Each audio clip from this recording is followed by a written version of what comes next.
You know, everybody should at least be in a choir at least once in their life. When I was growing up, we had to be in the school choir, whether we like it or not, because choirs gave you character, got you able to work together with people. You had to be a good team. So I joined the school choir. Our choir had 30 of the funniest looking little boys you could ever hope to see in your life gathered together all in one place. The only place I see an ugly bunch of people all together at the same time is at one of the Commonwealth's heads of government conference. Our choir had some fellas. When they sing, it sounds like dustbin truck taking up garbage behind your house. And next set you sing hi, hi, hi, if you hear them like they escaped from St. Joseph Convent. Somebody's fine voice like the devil pound the tongue. You know they say when the devil wants to talk sweet, he just pound the tongue, the song sweet. Yes, so we had this broad collection of fellas in this choir, right? And you didn't care which section you're in, you sung all bad the same way. We had soprano, alto, and bass, right? And it didn't matter because we sung bad all the same, no matter which section we're in. So we did not have to audition. We got picked by number. Miss put some numbers in a hat and you pick. Between 1 and 30, you use soprano. Between 30 and 60, you use alto. And after that, everybody singing bass, bass, bass, bass, bass, bass. We had some fellas there, boy, I tell you. But who should really get a medal from every CARICOM government is a little lady they call Miss, who they find somewhere to come and teach the boys how to sing. We never know her name, we call her Miss. Miss the note too high. Miss the note too low. Miss waterfall on my voice, I'm getting hoarse.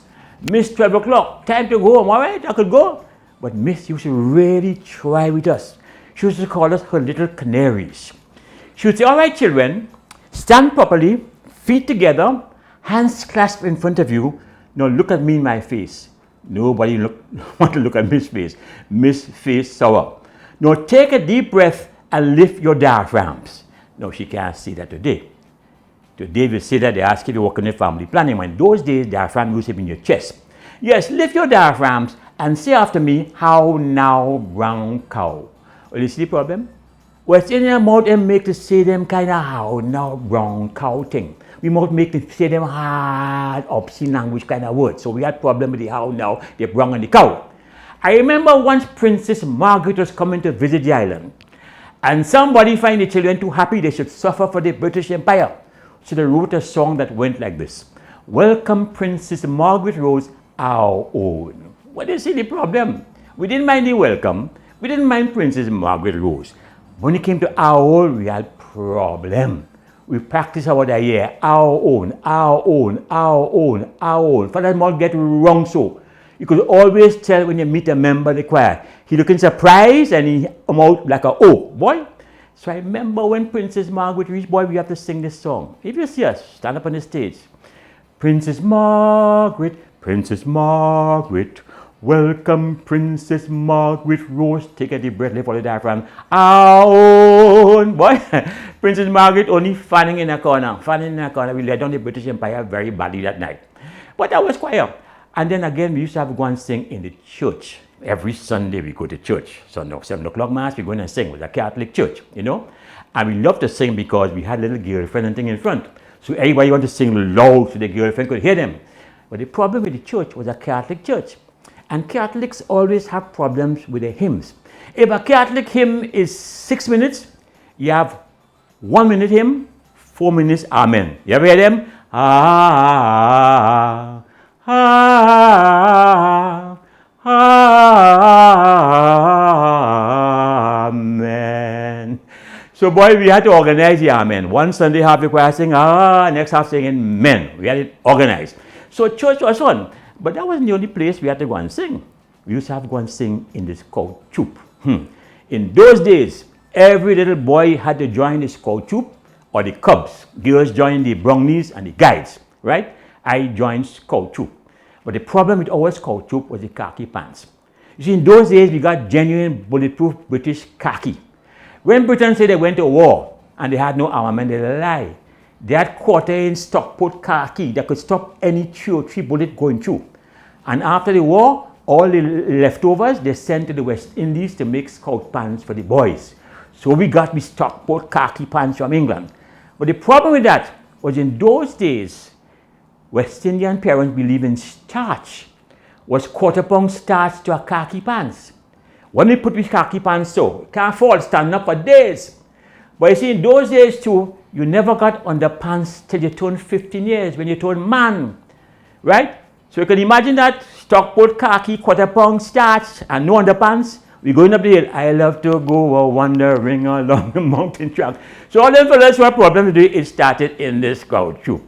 But you see, that was growing up. That was part of the lifestyle in those days that gave us the character or experiences, you know. But then when I really resigned from the choir, they used to have something called speech night. That's a night when all the parents come and they fill up the whole hall, and in the front you have the headmaster and the governor with a hat with some feathers in the top here, and all the teachers, everybody out there, and we in the back singing British songs. Well boy, this year they came up with a song that went like this. Hear the merry blackbird trill, on the window all day long, trill, trill, trill, trill. Well, you could see the problem. We didn't mind to hear the merry and the blackbird and the sing. But when it came to trill, trill, trill, trill, like how now Bronco, same thing, we tie up him out, we practiced for about a year. Trill, trill, trill, trill. Hear the merry blackbird trill, trill, trill, trill, trill. Boy, we had it on pat. Well, boy, speech night reached. Even see place pack. And we on the stage, ready to go. Take up position number one, hand to clasp in front of us, we hold up the diaphragm. Hear the merry blackbird trill, on the window all day long, trill, trill, trill, trill. Altos, hear the merry blackbird trill, on the window all day long, trill, trill, trill, trill. Bass, hear the merry blackbird trill, on the window all day long, trill. Everybody hear the merry. If you hear what them fellas do to hear the merry blackbird trill, every blackbird leave tongue. Yeah? Our choir is the only choir in the history of West Indies singing that ever get a letter from the Society for Prevention of Cruelty to Dumb Animals. Wild Ben Storian. Quick crack. You know, all where you go, people concerned about money, talking money, money, money. Either making it, losing it, hiding it, saving it, whatever. Money, money, money, money, you know. A fella tell me the only way to double your money is to bend it and put it in your pocket. So you're concerned with the interest on the money you don't get, you know. But since I know myself, growing up, money has always been, you know, something people spoke about. I remember when my father was traveling to New York, he didn't want anybody to pick his pocket. So he pinned his money inside the pocket. Nobody could pick his pocket. But only problem, every time he had to buy something, he had to go outside and take off his pants. So solve one problem and create another one, but still was his handling his money situation, you know. So all where you go, you had little stories, people talking, and each one is really an economic statement they're making, you know. Fellas say he went downtown the other day, saw a fella begging with one hand out like that. When he passed back in the evening, fella have another hand out like that. He said, what happened? He said, business good, I open a branch. Economic statement right there. Another fella said, boy, he went downtown again, went to the shoemaker. Asked shoemaker, how much you put on a heel? Shoemaker tell him $30. He asked shoemaker, how much you put on a whole sole? Shoemaker tell him $80. He said, okay, man, put heel right through. Hey, man handling economic situation again. And when come to water taxi, people talk about the new water taxi, but people been renting boat for years in Trinidad, you know, and in Grenada and all these islands, you know. A fella had his little boat there renting to tourists, you know, and give them a little trip on the water. So the tourists ask him, how much you rent your water taxi? He say, 50 US. The tourists say, so much money? He say, yes, man, Jesus walk on these waters, you know. Fellas say, no wonder you had to work, it's so damn expensive. You will laugh at that, but again, it's an economic statement. So people are all about handling their problem the best way they can see how, right? You go to the bank sometimes, the bank make out that glass, so sometimes you worry whether the bandit could see your money or you could see the bandit. The other day, a fella come to the bank, a fella tell him, hey, now go back, the cashier make a mistake. He been checking the money from outside, you know. So all these things go on, it's all part of the money situation, you know. But really and truly, money is something we always have to deal with in some form or the other. For instance, here we say Trinidad have a versatile dollar, fixed, floating, and sinking at the same time. And then some of us don't understand the economic statements. A man write a check for $5,000, send it to the bank. The bank send it back saying insufficient funds. Hearing of the bank manager saying a big bank like you don't have $5,000. You understand why we have money problems? So you see all around you. So to handle your money situation, you have to diversify, find new ways of making money. Of course, one way you could always gamble. Well, I buy, look, I can't play all fours, much less gamble. So I stay out of gambling. You could buy lotto and you could buy a playway and so on. Some win, some don't win. I never win yet, right? But that is another way you could try to see if you can make money, right? Another way, of course, is horse racing. Now, I bad luck with horse racing because I don't know nothing about horses. There are fellas, when it comes to horses, they could tell you the horse mother, the horse brother, the whole horse generation, what the horses eat, the genealogy, all them kind of thing. They say this horse has run good on the wet, does run good on the dry, all kind of thing about the horse. With me, when I bet in a horse, it's according to the horse color. If it have a nice brown color, I might bet on it. If the tail looking long, I might bet on it. If it look like a pleasant horse, I might bet on it. So that's how I does bet on horse, not according to the genealogy and all this kind of information. Fellas know their business. So when you want to diversify, you have to go into areas where you know you can make the money, right? But so people try all different kind of things. The only time I would bet on a horse race that I can remember was something called a donkey derby. Yeah, no, man. I gone Dominica this time. They tell me they're having a donkey derby, like a horse race, but it's donkey. You know, a donkey is a horse of a different color. You know what I mean, right? They tell me I going to, it's a thing they put on every year, so I could take part. I said, well, of course, I must be in that. I can't miss donkey derby. So the EBC donkey had about 10 donkey. They had one, Bite Them Barry. They had Kick 'em Jenny, a donkey from Grenada. They have Jackass George, and they had Docile Don. They say that donkey trained on marijuana. It was a pleasant donkey, very pleasant, but they say fast, boy. So, you know, the day the race reached, but here's the story. All the time they training the donkeys, they didn't have the starting gun, right? Because they can't afford the money to waste all these bullets using starting gun. So they used to use the old-time method of starting the donkey. They used to have a handkerchief. And they're saying, on your mark, get set, go! On your mark, get set, go! On your mark, get set, go! And that is how they train the donkey. But the day of the race now, all them donkey line up, Jackass George, Docile Don, Kick 'em Ginny, all them line up, and they bring the gun to start. If you hear them, on your mark, get set, pow! Well, if you see donkey scatter, donkey gone north, south, east, west, right? All over Dominica, donkey still running. When I leave Dominica next morning, they're still looking for 3 donkey and 2 jockey. Why Ben? Story end. Quick wrap.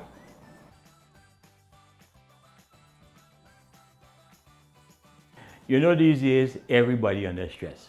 You know, sometimes we don't even know it's stress. We say we have a hard day, things bad, but you're really under stress. You know, stress is a kind of disease, and we only know beginning to recognize it as a disease, this stress, you know. But you could find stress in the strangest places.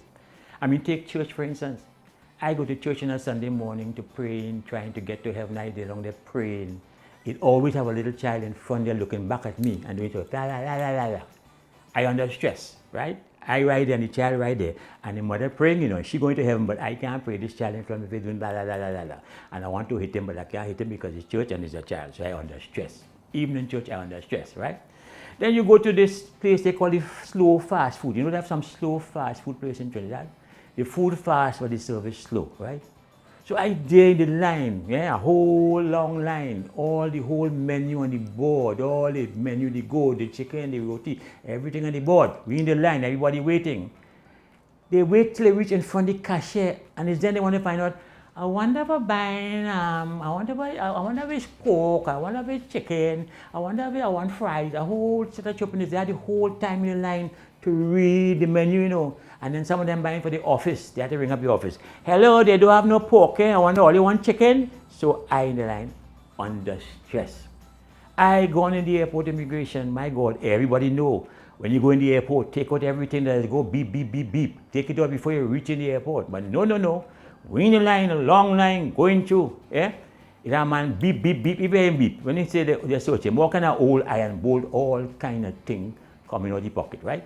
Put you under stress. So sometimes you try your best not to get stressed and people still stressing you out, right? But of course, they are the fellas, you know, they're born to give you stress. I mean, the other day we going on the beach, right? So we tell this fella, come, let's go on the beach, yeah? He say he coming, but he not bringing the bathing suit. I tell him, bring your bathing suit, boy. You go to swim. He said, no, I come into the line. I don't want to swim, I just come in for the line. I say, you sure? He say, yes. So we go on to the beach there now. Eh, when we do everything nice, boy, sky blue, sky clouds in the sky, water nice, everybody swimming having a good time. He now want to bathe, no bathing suit. Him, lend me underpants. He want me lend him my expensive underpants to go in that salt water. I said that on God's face you will never see, right? Now I have our old khaki pants as keep in the back of the car to clean the car. Now a lot of men in the West Indies don't throw away their old clothes, just keep it in the car to shine the car. So if you see underpants or brassiere or panty or all them kind of thing, woman dress and thing in the car, nothing going on. It's there to clean and shine car. So I have this khaki pants there that I just clean the car with. So I tell him, if you don't mind putting it on, he could swim. He said, no problem, you go put it on. Nobody could see me in the water. So he put on the khaki pants, right, with an expensive New York belt, and he belted and he jumped in the water. But when he jumped in the water, he make a big brown circle right up there, and the whole beach started smelling of polish. And of course, men like that don't swim near the shore. Oh, not he. He gone out in the ocean where George wouldn't go here. They will see man backstroke, side stroke, all kind of stroke, and he spit in water up in the air like a whale. Well, you know khaki already. When the pants on the shore and it dry, it weigh about 3 pounds. But when the salt water catch it out there in the ocean, it going to about 40 pounds. They started dragging him down. He bawling, help, help, help, help. You think I swimming out there to rescue he and my old khaki pants? I tell him, drop it is mine, drop it. He dropped the pants, but he keep the belt. He said the belt too expensive. He swim shore with the belt on and rescue him. Everybody brought a towel to take him out of the water, right? All because he would not bring a bathing suit to the beach, causing people stress. You understand? So stress comes in all different forms and fashion. And you know, on the beach, it have some fellas there. When they go on the beach, they want to swim far, far out like a tourist refugee. If you see them way out there, eh? And you call them, you say, hi now, it deep? They say, nah man, come on, it ain't deep, come on, it ain't deep. And stupid, you gone out there now, swimming one today, one tomorrow. You reach out there now, you can't put on your foot, it's too deep, boy. And they're laughing at you now because you can't swim, eh? And you're getting tired, and you have to make it back to the shore. And you know how hard it is to swim back to the shore? And as you're swimming, the other fellow bawling, watch out for shark! Watch out for shark! And then you're frightened because you're swimming now across there with all this thing of shark in your mind.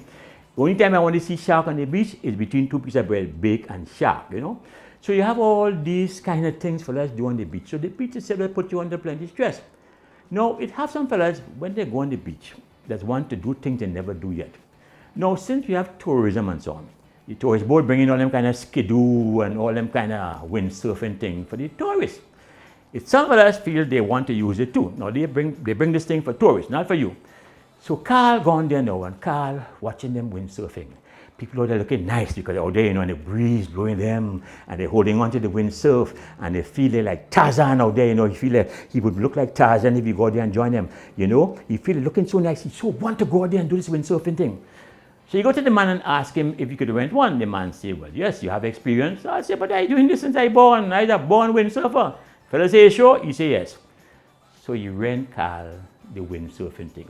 Well, boy, somehow Carl get it up and he take off with the wind. And I say take off, he take off, heading straight out to sea. All Carl could do was hold on, go, and he heading straight out to sea. And he's afraid to let go because he don't know what to do, and they scared the windsurf going out there, boy. Carl said he thought that he would have reached Venezuela and he was scared that LaGuardia would have shoot him, think he's a fisherman or something, come not there. So thank God a yacht was passing just then, and Carl see them, right? And he started bawling, help, help, help, help, help. But he's so stupid, he let go the thing to wave. And you know, everything turned upside down, all kind of thing, he nearly drowned. But the people in the yacht rescued him, and they taken him back to shore. And all he could study is watching the man on the shore stand there, watching him, waiting to tell him how his mother and father and everybody make him. Quick whack, story done.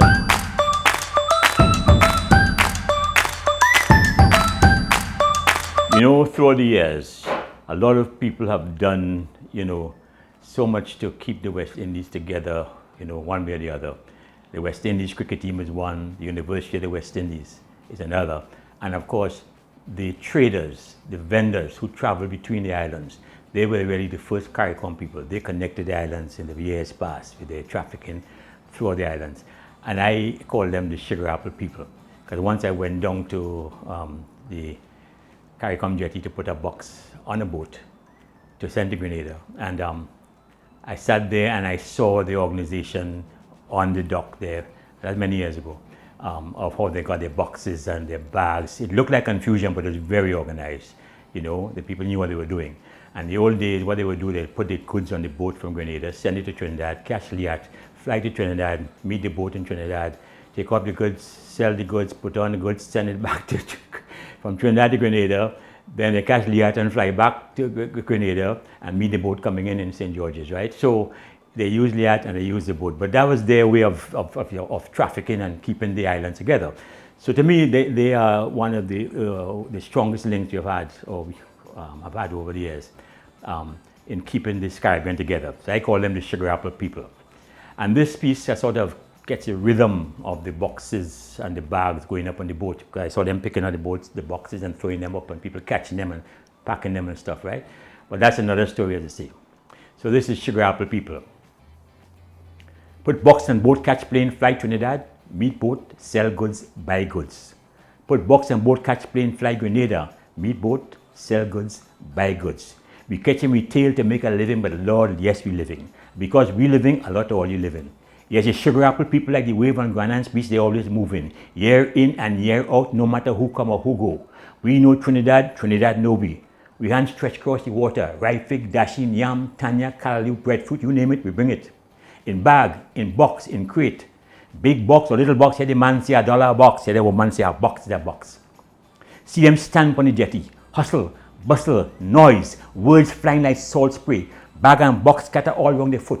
People looking for wine or twine, anything to tie what ain't tie good or what ain't tie yet. You see that woman, she black like the last eclipse, tall, proud, pure Africa. She swing that crate like a man.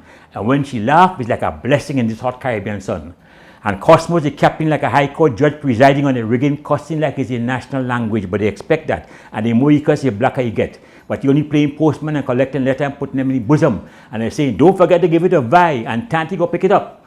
And now the man say, not a box loading till the sweet drink reach.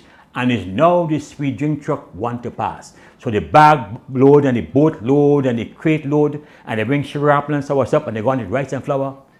And the wind blow, the sail hoist, engine start, and the boat go. And as it move across the harbor, the Trinidad sun catch the Grenada name, Island Pride.